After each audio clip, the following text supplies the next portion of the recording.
You're live. Yay, it worked. Thank you, dear God. Okay, so we're going to start the class on the Halachah. My husband will be teaching. I'm passing the camera to him now. Enjoy the class, everybody.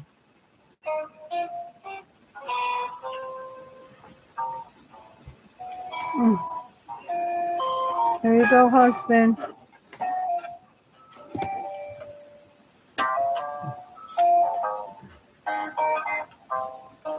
There you go, husband.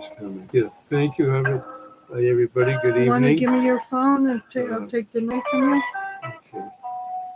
Where it says speaker, you can put a speaker until we get somebody. I know that Jennifer's coming. Good evening, everybody. Where it says speaker, you just touch speaker. It takes the speaker off. Oh. And then when you need it again, you touch it and the speaker go right back on again. Gotcha. Thank you for joining us this evening. And this is the class in which we learn the wonderful laws, the commandments of the Torah. And I should mention right away, of course, as I mentioned on Tuesday, that this Shabbos is a special Sabbath. And that's, of course, starting tomorrow night, Friday night.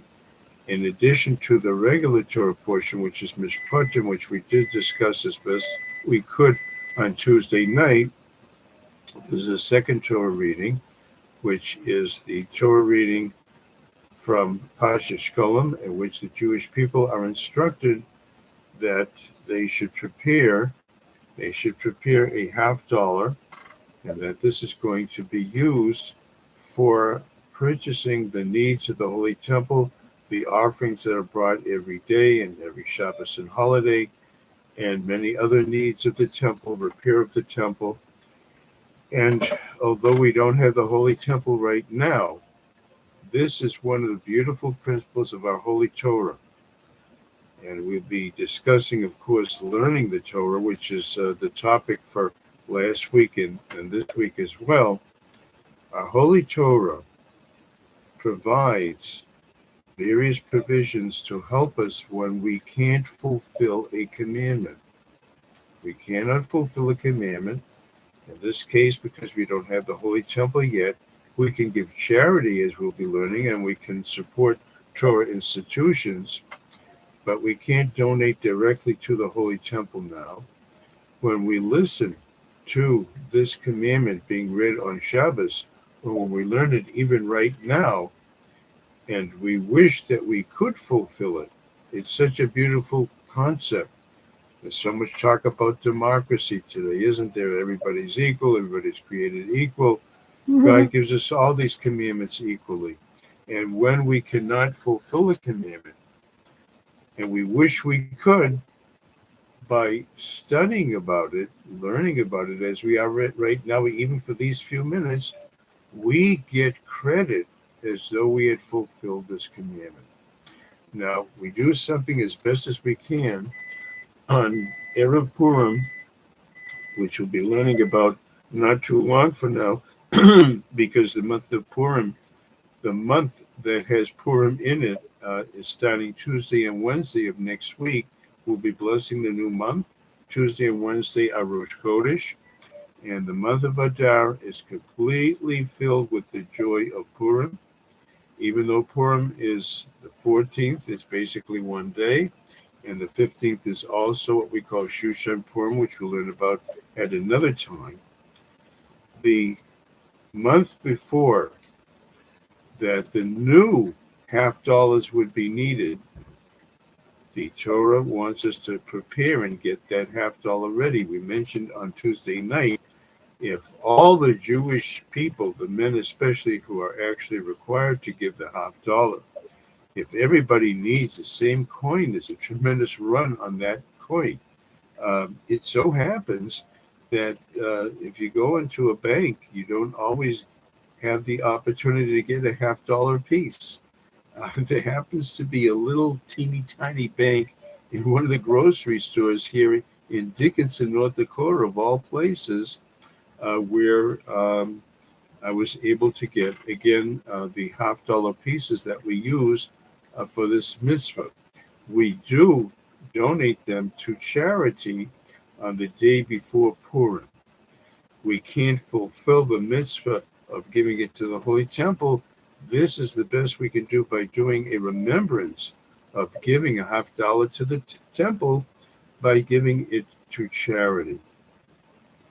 And the Almighty considers it, even just studying about it, learning about it right now, as you and I are learning about it right now. God considers it as though we have actually given it to the temple, because He knows we don't yet have the Holy Temple. We seem to be getting closer and closer with the incredible tension in the world now, and our people are under such dangerous circumstances. Not only our people in Eretz Yisrael in the land of Israel, but all of us all around the world.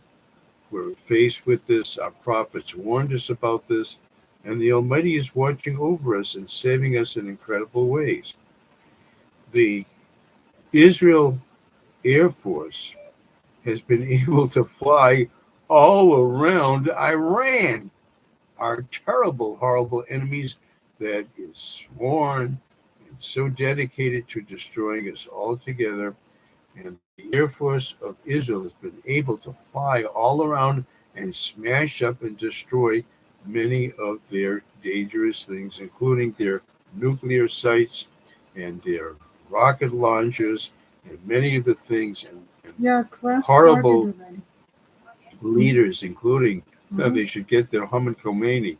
We're getting to I hope we'll be meriting the getting rid of the horrible Haman Khomeini, very wicked person, who has also directed Iran to destroy their own people. They're not Jewish people. Destroy their own people. The numbers are something like up to 40,000, etc. So we are grateful to the Almighty that He protects us and gives us the opportunity to defend ourselves and protect ourselves under the most dangerous circumstances. Incredible what they did. And they do it so quickly. And Iran, before they don't even know what's happening before these things are, these horrible weapons and these horrible areas where they have things designed to hurt the Jewish people, they are destroyed and they are ruined right in front of their faces. So as we learn, and we will read in the Torah this Shabbos, we have the regular Torah portion, which is a continuation of the Ten Commandments with many of the laws of our Holy Torah. And in the second Torah scroll, when we have the second Torah scroll, we'll be reading Parashas Shalom. Hi, thank you for joining us. In the second Torah scroll, we'll be reading about the commandment to give the $50, and the Almighty considers it. That's how powerful our Torah is. If there's a commandment that we cannot fulfill now, we don't have the Holy Temple yet, we're very close, as we can see, with what's going on in the world and these incredible things that are happening. And God is saving us and watching over us from terrible, terrible dangers, all these horrible enemies. And that's us too in the United States too. There's these horrible tzatkas, these horrors that are just looking to hurt Jewish people for nothing. They have their representative. Iran has their representatives. Hamas has their Yamashma, may their name be truly erased. And right away, they have their friends all around the world looking to see what evil that they can do. And the Almighty is watching over us and protecting us. And when He sees that we'd like to give the $50 to the Holy Temple for the use of the services of the Holy Temple that are done all year, and to repair the Holy Temple when it needs repair. Right now, it needs rebuilding as well as repair. But at any rate, we get credit from Hashem as though we actually gave that $50.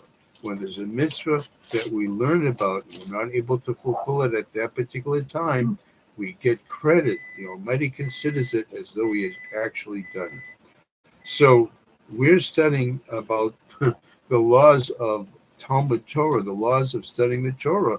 This is one of the laws of studying the laws of the Torah that even if you can't fulfill, we normally should try to fulfill whatever we learn. Of course, whatever we learn about. But even when we can't, just by merely studying the Torah itself, even an offering in the Holy Temple, if we study the passage in the Torah, Vayikra, the first chapter deals with the different offerings that we can give, including offerings that are up to us that we don't have to offer them. It could be something we just want to do. We want to give a present to Hashem just by studying it, studying the laws. The Almighty considers it. Like we actually brought that offering in the temple. Let's take Yom Kippur, for instance. Yom Kippur, all the services are conducted by one person, the high priest. All the offerings, and I don't know how they have even the energy from early in the morning, and they have to stay up all night. They can't sleep the night before, and they do all the offerings and all of the services for the day of Yom Kippur. I haven't got time to go in through it now. It's a tremendous amount of work. One person does the whole thing. On Yom Kippur, you and I have the Yom Kippur Master, the special prayer book for Yom Kippur, and we read in the section of Musaf called the Avoda, the service of Yom Kippur, and we read how the high priest does it all. What does it do if the high priest does it all? We don't have a high priest now. We don't have the temple now. The Almighty considers it like you and I, man or woman, whoever we are fulfilling what the high priest did on Yom Kippur and will do once again. That's how powerful our Torah is. Words and the thoughts of our Holy Torah become reality. They become real. They're not just ideas. They're not something from centuries ago. It's something that can be fulfilled right now. So that's all part of the concept of how powerful the study of Torah is. Last week we learned that people of any age, in any station, whether people are young or old, whether they're healthy or not healthy, whether they're rich or poor, everyone has an obligation to study the Torah as best they can and as much as they can. And the Torah is very loving and understanding that some of us either don't have the ability altogether. There are people who are not book people. Do you know people like that? They're just not good at books. They might be good at a certain skill. They might be good at a certain talent to be able to do something. But you put a book in their hands, I don't know what to do with this. I'm not a book person. Well, studying the Torah is books, isn't it? The Torah understands that, and it gives everyone the opportunity to do the best that they can. In terms of the Torah books themselves, we'll learn about that too, and language as well, that there are many Torah lessons that are available in all languages today, and certainly here in this country in English, in which a person is not a book person, but they could listen to a rabbi or a rebbitzin. There's some wonderful, wonderful, very brilliant rebbitzins, brilliant ladies who give such deep Torah lessons that they're more deep than some of the rabbis give. That's how learned that they are and that they make use of their ability. I'd like to mention at this point, as a matter of fact, that ladies have the obligation to study Torah as well, not the men. It's not a men's thing only. And what are they supposed to study? They're supposed to study all the laws that women have to fulfill too. Well, a woman is raising her little children at home, right? And who's the big influence over them? Who's going to bring them first to love the Almighty and His Torah? The mommy. The mommy's working, the daddy's out making a living. He comes back late at night. The kids are already asleep. Who's the one that's going to instill in them the love of the Almighty, the love of the Torah, and even basic Torah lessons? Who's going to teach them this may be done on Shabbos, this we don't do on Shabbos, that toy we don't play with on Shabbos? Who's the one that teaches them that? The Jewish woman. How about all the laws of kosher and non-kosher? There's so many laws about kosher and non-kosher food. Who is going to be able to keep her house a kosher house, who is able to prepare for the Shabbos or the holidays, following all the beautiful laws and customs that we have, etc. And you even know this too, that when it comes to Purim and hearing the Megillah, the women have to hear the Megillah as well. It's so long, it takes a lot of patience to hear the whole thing. But who was the star of the woman? Queen Esther. Yes, you have Mordecai, no question too, of course, but you have Queen Esther too. So we're all responsible to fulfill that too. We'll be learning, hopefully, in the coming weeks about fulfilling the mitzvah of hearing the Megillah and the various four Purim mitzvahs that we have.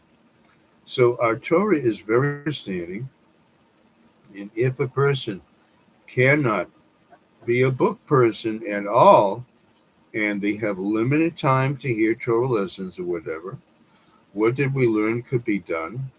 We learned that that person, if they can, in any way that they can, to help those who do study the Torah on a full-time basis.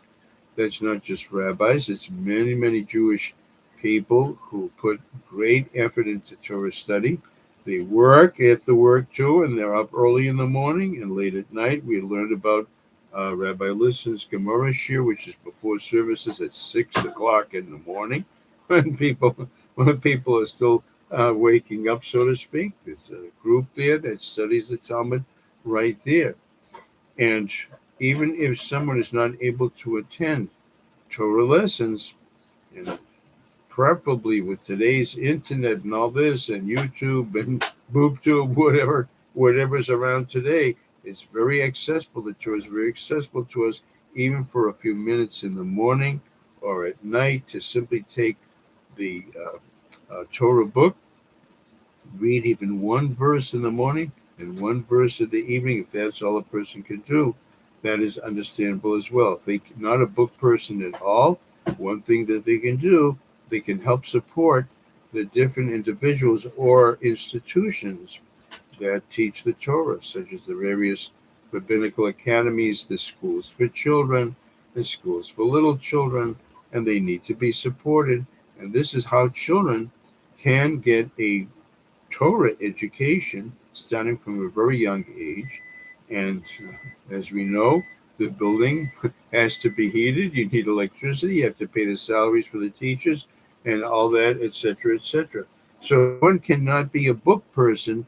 They could help those who are a book person, and they get a tremendous, tremendous reward from the Almighty. Last week we learned about the wonderful partnership between the two tribes, Issachar and Zevulun. Issachar and Zevulun. Zevulun was the businessman, and they were by the seashore and doing all kinds of merchant marine business, etc., etc. And they fed their brother tribe, the wonderful rabbis in the tribe of Issachar. And when the Almighty gives the blessings that we got from Moshe Rabbeinu, we have Smas V'lum B'tzeisecha V'yisocha B'olecha. Mentioned first in the blessing is Smach Zevulun. Be happy when you go out for business. Be successful. They are mentioned first. Why are they mentioned first?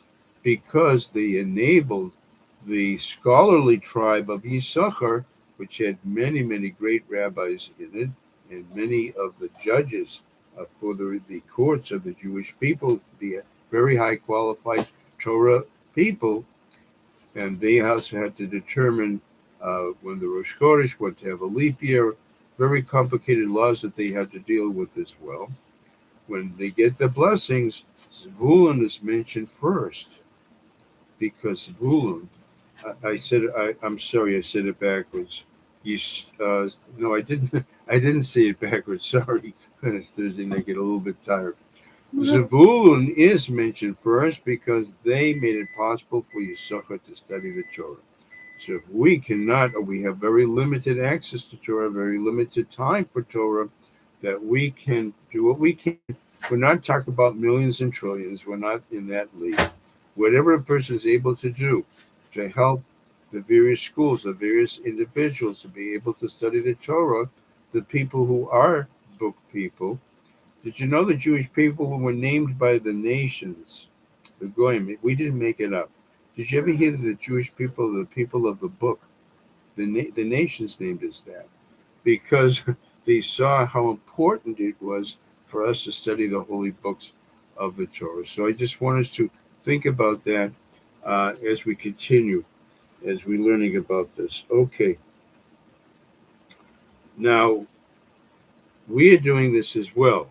If a person does have some time to study the Torah, what's important for them is to study the laws that are in practice every day. We've been studying about the laws of the blessings, laws of the prayers, etc., etc. The laws that are most frequently needed to be fulfilled in our daily life, how to observe the Shabbos, as I mentioned, how to observe Purim, which is going to be coming up in a few weeks as well. That's given the special attention. Also, in addition just to the laws, what people enjoy very much are the stories from the Torah, the Midrashim, the deeper meanings and the wonderful stories of the Torah, because they inspire us and they show us and inspire us how we should behave.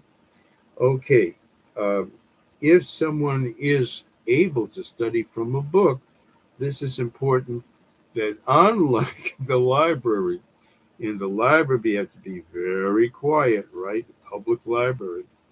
You notice if you go to a Torah institution where the Torah is being studied, a rabbinical school or a rabbinical study hall, it's noisy, very noisy. How can anybody concentrate on all that? There's an important principle in the Torah that what you are studying from the book, if you're able to do whatever time that you have, even a few minutes in the morning or the evening, whenever you can do it.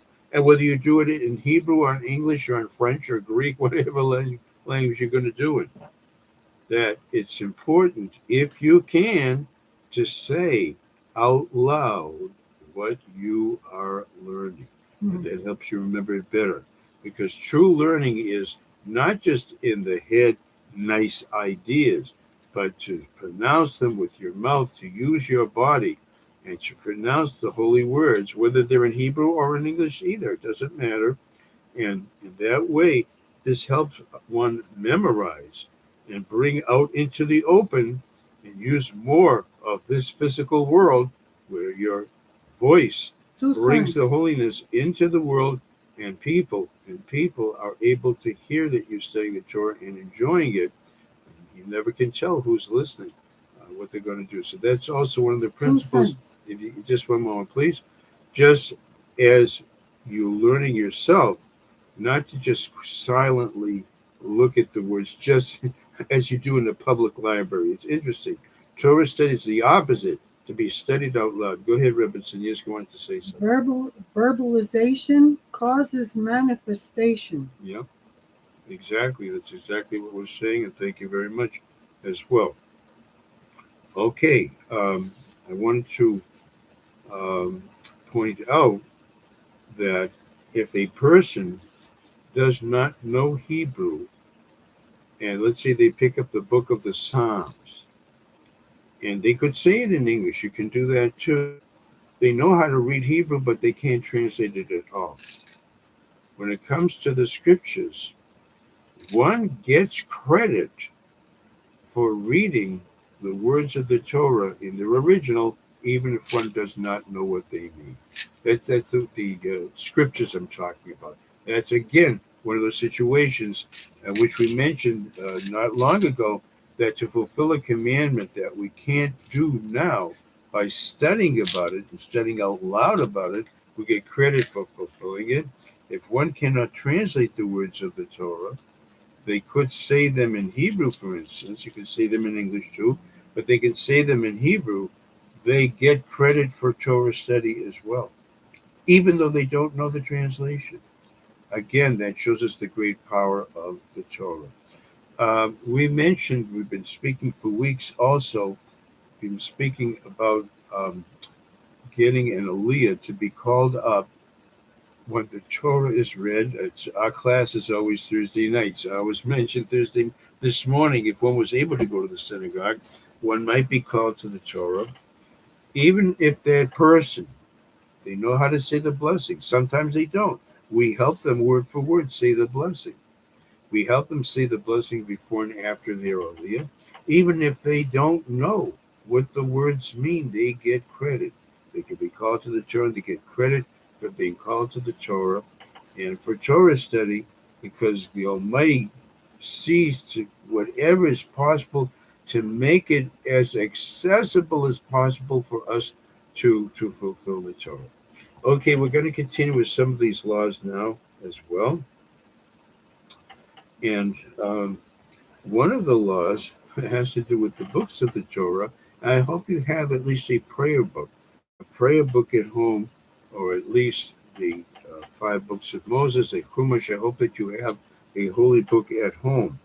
A holy book means a book that was published and printed by an Orthodox institution, and that there are people who are scholars who prepared this translation and prepared the translation of the commentaries as well.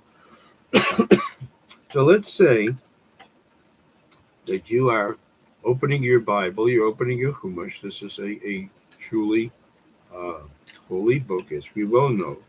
The five books of Moses, for instance. Maybe you have an edition that's in Hebrew and English. You might have one that's all in English, etc. These books, because they contain the holy words of our Torah, have to be treated with great respect. And here's a law that I'm going to go into it a little bit deeply, because it seems to be something that seems to be very strange and very, very unusual, and we wouldn't think of it on our own. When a person has to leave, let's say that they had their Bible open, or their Chumash open, or their Siddur, their prayer book open, and they have to go outside, they have to leave the room. It's disrespectful to leave the book open and not to close it. You can put a marker there, that's fine. And sometimes it's a ribbon you can use. But it's disrespectful to leave the book open and just simply neglect it. I want to go into a little bit into detail of this whole concept. Isn't a book, even a holy book, it's paper that's bound? Years ago, it was they used the old books. The really great books were made out of parchment too, but the Torah scroll, of course, is made out of parchment. So let me start with the Torah scroll. The Torah scroll was read this morning. Someone was called up for an aliyah. We're called to say the blessings of the Torah. This morning there would be three aliyahs this morning, like we speak about every Thursday. And the person goes up to the Torah, and the Torah is opened to the place where the reader is going to begin. The one who has the aliyah takes his talus and touches it gently to the Torah and kisses the talus to show great love and respect for the Torah. And then the person has their aliyah, and then someone else is going to be called up. The Torah is closed and even covered in between one aliyah and another. Why is this done? Very often, especially on Shabbos, the Torah is closed and a blessing is recited for that person who is called up to the Torah. This is especially true on Shabbos. Occasionally it happens during the weekday as well, when there's something special going on. Let's say a baby is being named in the synagogue, a little girl. The boy is named at the bris, but a little girl is named at a Torah reading. The daddy goes to shul, mommy if she can. That depends on how she's feeling. The daddy goes to the synagogue, and he's called up to the Torah, and he has his aliyah, says the blessings before and after. Then, before the next person is called up, what they do, they call up that person. So I should say, I didn't say it exactly right. They call up the next person. However, that person waits, and the Torah is kept shut and covered. Why? Because they're going to name the little baby girl, which is a wonderful thing to do. To show respect for the Torah when it's not being read, we close it and we cover it with its special mantle, or many synagogues have a special cloth, a beautiful cover to place over the Torah out of respect. Now, is the Torah alive? Is it a living creature that it has to be treated with such respect? Let's take a prayer book. This is at home. The person was reciting the prayers in the prayer book, and they had to leave for a moment for whatever reason. Maybe we were studying the prayers in the prayer book, which is a wonderful thing to do too. And they have to leave, so the prayer book should be closed, or the Chumash, the Bible, should be closed. You can put a marker there, a what you call a book. Especially if they use it's like just a piece of cardboard or something like that, or a sheet of paper there just to keep your place, etc. Bookmark, that's the expression that's used for it. Why do you have to shut it? So we're going to go into this a little bit more deeply than perhaps we normally would. Even something that's an inanimate object, it's not a living creature. It only exists because it has a spiritual soul, not a person's soul, not like a human being's soul, but everything exists. Everything that God has created, everything that man also manipulates. We manufacture the prayer book, don't we? Out of the paper, the ink that God has given us. Everything has a spiritual counterpart that makes it exist. And for that reason, when something has been devoted for the sake of prayer, the sake of studying the Torah, that book assumes a certain holiness, because God is resting upon it, since the holy words of the Torah or the prayers are in that inanimate object. It has to be treated with great respect. And we don't leave it open, in which case it's sort of something like it's being neglected. There it is. It's like just being left like an English book, like Harry Potter, like a Harry Potter book, without the special respect that a holy book should be given. So this teaches us when we leave, when we leave the room and we're going to come back, we close the book respectfully, leave a bookmark in it or a book ribbon in it, and don't leave it just open and neglected. Ready to be used, ready for prayers to be used when it's open, ready for Torah study. It is closed out of respect, just as we just learned about the Sefer Torah being closed. So I'm going to go a little bit into this just for a few minutes, this whole concept. You learned about the 10 plagues. What was the first plague? The first plague was that the Nile River and all the waters in Egypt were turned into blood. The water supply was polluted. You should know, it's interesting how Iran, the terrible sins of Iran. There's been a terrible drought there for quite a long time, with high heat and no water, etc., etc. It's interesting that their water supply is one of the plagues that they're undergoing, as we can see at this time. Unfortunately, there's terrible killing and merciless butchery of their own people there now. We're Jewish people are very sensitive and caring. It bothers us that even if our terrible enemies are suffering, it bothers us too.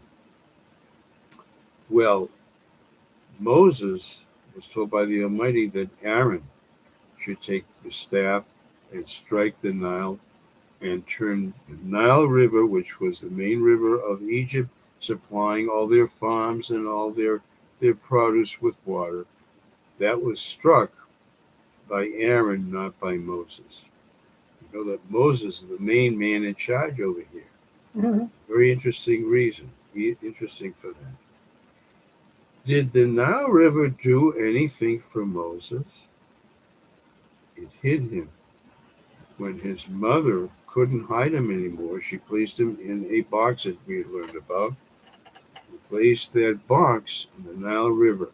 And when we had that portion I mentioned to you, Hey, it's out in the open, right? And Mhm. Pharaoh is throwing the Jewish babies into the water, isn't he? Right, Correct. right, isn't he? Where's the last place? Where's the last place you'd look for a Jewish baby? Certainly not now. But it's the last place you would look. That's where many babies were being lost to us, God forbid. So the Nile River gave him cover. It gave Moses cover as a baby. And therefore, it was not proper that he should punish it, disgrace it, and turn it into blood. Mhm. Yes, this has to be done. It has to be done. The Egyptians have to be punished. They have to learn that God is in control of everything. He creates nature and can change nature. We learned something interesting here. Is the Nile River a person? Is it being insulted because you said something wrong? Did you smack somebody in the face, God forbid? Mhm. Or embarrass them, give them a kick, whatever, very embarrassing thing? Everything that exists has a soul to make it a river, a soul to make it a piece of paper, a soul to make it a tree, whatever it may be. The animals have souls. We speak about that from time to time as well. This is not just teaching us that when something has been of benefit to us, that something has helped us and saved us, we should not disgrace it. But on the contrary, we should give it consideration and not abuse it, even if it's something that's not needed anymore. You don't just throw it away. You look for some opportunity to use it for something worthwhile. Let's say you have a piece of paper that fell on the floor. Many people pick it up and dump it into the wastebasket. Is there something else could be done with it? Could you use it for a shopping list, maybe Yeah. for a worthy purpose? How about a shopping list for Shabbos? Or how about a list of things you have to do for a coming holiday? Or something that you could do, write a little letter on that, even if it's just a draft for a friend or a relative that you haven't spoken to.